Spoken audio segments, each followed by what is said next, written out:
हाय सांग मैंने जय जगन्नाथ समस्त को। तो सांग मैंने मुझे गोटे कथा कहवाई चाहूँगी। तो माने बो गोटे सरप्राइज अच्छी तो भाविले आपण मन सहित भी सेयार करदेवी।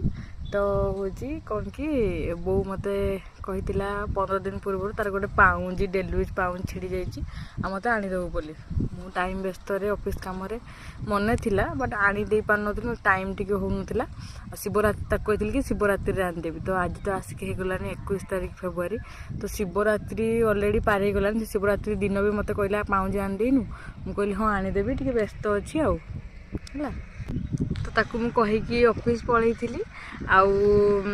ऑफिस रे ही मुझे जा कि पाउंजी किनी किंतु मु काली आसी घरे पहुँचली। से काली मत पचारा मो पाउंजी आनी मुझे कहली ना तापाई आनीनी किंतु मुझे आनी सांग मैंने आपण देखा देखो आ भर अच्छी से पाउंजीटा आपको देले आपको देखा से केते खुशी हो ठीक अच्छे।